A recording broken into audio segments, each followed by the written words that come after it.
Okay, what's up bwana, karibu tena kipindi chako hewani cha mpaka kitani kwako, na hii ni Gonna TV. Hatimaye nipo na Maniga HN. Maniga HN, mambo vipi? Shwari brother. Unajisikiaje leo kufanya interview kwa mara ya kwanza na Gonna TV?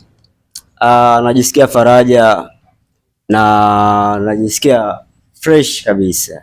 Maniga HN, wewe ni msanii wa nini hasa? Mimi ni msanii wa Singeli Laza. Singeli Laza. Kwa hiyo Singeli kumbe zimegawanyika eh? Ya, Singeli zipo aina nyingi. Mfano mmoja hapo ya aina tofauti Singeli? Kuna Singeli Bakora. Unaelewa? Singeli Bakora ni Singeli michano. Okay. Na Singeli Laza ni Singeli ambazo za kulalamika, za kubembeleza.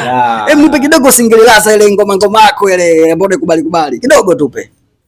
Ewe Mola nibariki nyache kulia, na nyumbani nilipotoka nategemewa. Ewe Mola nibariki nyache kulia, na nyumbani nilipotoka nategemewa. Nashukuru Mungu japo napata kitonge, ili mradi maisha yangu yasonge. Baba mlevi, mama mdangaji cha pombe, ndani vurugu yani mixa mazonge. Okay. Bwana, huyo ni Maniga HN, ipo ndani ya Tanga na tupo ofisini kwake. Kazi yake ni baba shop, yani mambo kunyoa nini, basi uko vizuri. Mpaka sasa una nyimbo ngapi? Una ngoma ngapi? Baba, sasa hivi nina ngoma karibia 5, ila 3 ndo 2 zishatoka. Ushaelewa, ila hii ya 3 ambayo nakaribia sikukuu ya Eid inakuwa iko online pia. Kwa hiyo una ngoma zako 3 hadi sasa hivi? Yeah. Okay. Mpaka sasa hivi Maniga na ngoma zake 3. Je, majina ya hizo ngoma zako? Ngoma ya kwanza inaitwa Siwezi Sahau. Siwezi Sahau, ngoma ya kwanza hiyo. Track ya pili inaitwa Naacha. Track ya pili Naacha. Track ya tatu?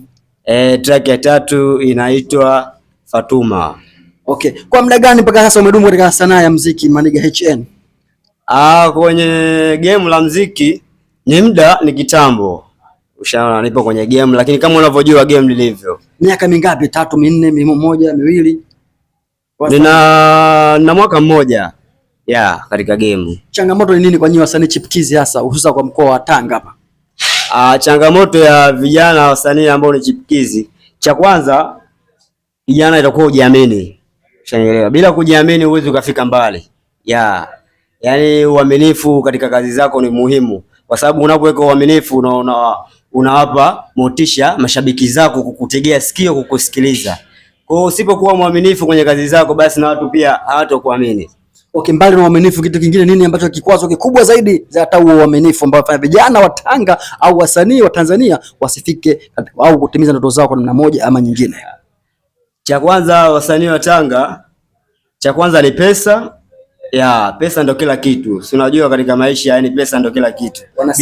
Wanasema unapotafuta pesa kisha una pesa kwanza, si ndio? Toa pesa upate pesa. Bwana, unasikia? Toa pesa upate pesa. Unapoona unatafuta pesa, hakikisha unamtaji utafuta pesa nyingine pia. Okay, pesa imekuwa kikwazo zaidi na okay, sawa. Na upande wa familia, changamoto za kifamilia hizi nazo zilimekaje kwa upande wako? Unakuta mwingine mbali na pesa lakini pia familia nazo zina mzongo, usifanye muziki uhuni nini. Kwa familia imekuaje?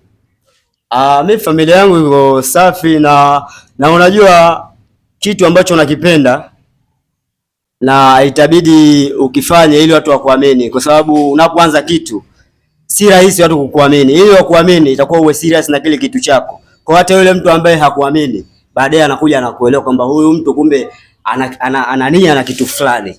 Ushanielewa? Kwa hata familia yako unapozidi kuendeleza sanaa yako, nao inakuja na kubali kwamba mwenetu ana kipaji fulani na tumwache tu afanye vitu vyake. Sawa.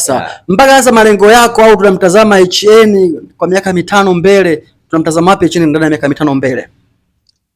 Maniga bwana, mimi namtazama mbali sana kwa miaka 5 inayokuja mbeleni, kwa sababu ana serious na kitu ambacho anakifanya.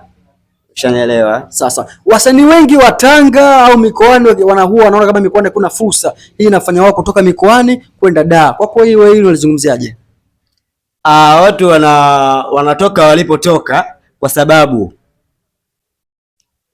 sababu ulipotoka sio kwamba eti pesa hakuna. Ila sometime mtu anafuata soko labda lilipo la mziki au sanaa yako unaoifanya soko lake liko wapi. Ushanielewa? Ndio unakuta mtu anatoka hapa anaenda sehemu fulani kupata soko. Lakini sio kutoka hapa kwenda sehemu fulani kupata pesa, hapana. Pale pale ulipo unaweza kufanya kitu chako na ukapata pesa. Pale unapopata pesa pale ndo unazidi kusonga mbele, unasogea, unafuata promo ya kitu chako ambacho unakifanya kilipo. Okay, unawashauri nini wasanii au vijana wa Tanga, wewe kama msanii Maniga Etienne, msanii wa Singeli Lava? Mimi nawashauri tu waache kujikataa. Yaani jiamini. Yaani kijana kama kijana itakuwa ujiamini, ushanielewa? Kwa vijana wajiamini kama wana kitu na wanaweza. Itakuwa ujiamini kama una kitu na unaweza. Asante sana. Una lolote la mwisho kwa mashabiki au Watanzania ambao wanakutazama kupitia kipindi chako cha Mpaka Kitani Kwako kupitia Gonna TV? La mwisho tu mimi naambia msichoke kupambana katika maisha. Okay. La mwisho nasema msichoke kupambana katika maisha. Na ikitokea una manager sasa? Management sina. Ikitokea mtu amesikiza kazi zako, amependa, amevutiwa, ataka mkae mezani muongee, je, nafasi hiyo inawezekanika kwako? Okay, Maniga Etienne ni msanii wa Singeli Laza, yupo ndani ya Tanga, maeneo haya hapa ya Mwembe Mawazo. Anasema ikitokea meneja au management yote ambayo anataka wakae nao mezani waongee kulingana na kazi zake, basi waweza wakafanya kitu. Kiukweli yuko vizuri, nimesikia muziki wake yuko vizuri, isipokuwa vijana wengi wanashindwa kufika kutimiza ndoto zao kwa sababu kadha wa kadha. Lakini kubwa zaidi ikiwa ni financial problem, matatizo ya kipesa, lakini mbali na financial problem pia discipline. Wengi wanakuwa wana discipline. Baada ya jina kidogo unakuta tayari wanajikuta washamaliza. Kwa hiyo hino ni shida pia kwa vijana. Maniga Etienne, mimi sina la ziada, ulikuwa na mimi Shila the Sky, kipindi chako pendwa cha Mpaka Kitani Kwako. Hii ni Gonna TV. Maniga Etienne, tuage watazamaji wetu. Bwana Tumegwaduka.